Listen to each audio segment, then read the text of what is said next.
Stock market में maximum लोग loss में जाते हैं। लॉस में जाने का सबसे बड़ा वजह है सही समय में ट्रेड ना कर पाना। कुछ लोग पूरा दिन स्क्रीन के सामने बैठे रहते हैं फिर भी सही ट्रेड नहीं कर पाते हैं। तो चलिए जानते हैं कम समय में ज़्यादा प्रॉफिट कैसे करें।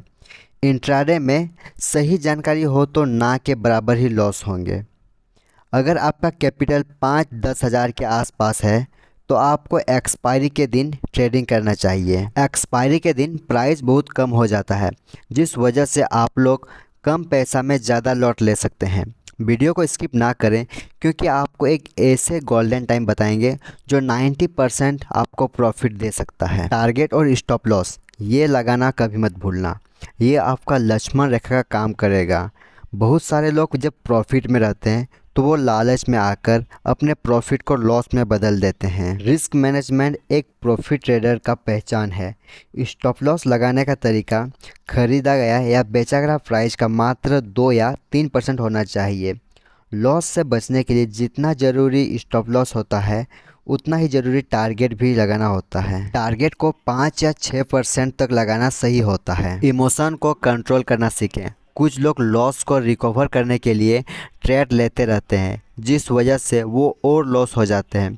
आपको ट्रेडिंग के लिए सभी कैंडल के नाम, candle pattern, price action indicator ये सभी अच्छी तरह से जानना चाहिए। डेली न्यूज़ देखें, मार्केट में क्या चल रहा है, कौन सा कंपनी प्रॉफिट में जा रहा है या लॉस में जा रहा है। स्टॉक मार्केट में यह सब जाने बिना मार्केट में इन्वेस्ट नहीं कर सकते हैं। लकी टाइम 90% प्रॉफिट देगा।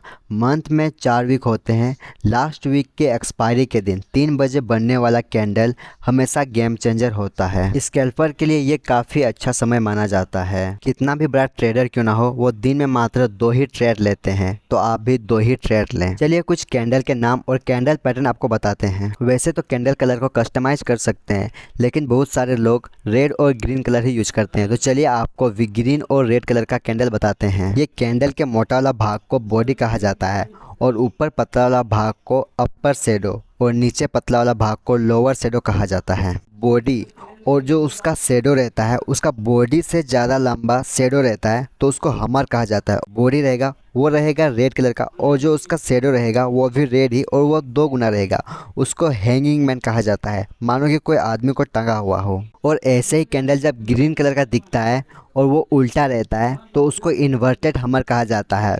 और अगर यही कैंडल अगर रेड हो जाता है तो उसको शूटिंग स्टार कहा जाता है। कभी ऐसे भी आपको कैंडल देखने को मिलेगा जो उसका बॉडी रहता है वो काफ़ी पतला रहता है और जो उसका शेडो रहता है वो काफ़ी लंबा रहता है और वो ग्रीन कलर का होता है, तो उसको ड्रैगन फ्लाई डोजी कहा जाता है। अगर यही उल्टा हो जाता है और ये रेड कलर का होता है तो इसको गर्व स्टोन डोजी कहा जाता है।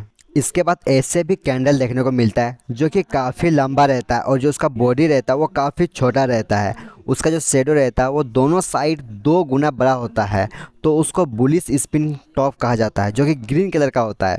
और यही अगर रेड कलर का दिखता है तो इसको बेरिश स्पिन टॉप कहा जाता है। और अब जो सबसे ताकतवर आपको कैंडल बताने वाले हैं वो है मारो बूजो। जब कैंडल ग्रीन और रेड जब दोनों बराबर रहता है, कोई शेडो नहीं रहता है, तो उसको फुल मारो बूजो कहा जाता है। और जब बॉडी काफ़ी बड़ा रहता है और छोटा सा ऊपर में शेडो रहता है तो उसे ओपन मारो बूजो कहा जाता है। और जब यही कैंडल उल्टा हो जाता है तो उसको क्लोज मारो बूजो कहा जाता है और ये कैंडल काफ़ी ताकतवर होता है।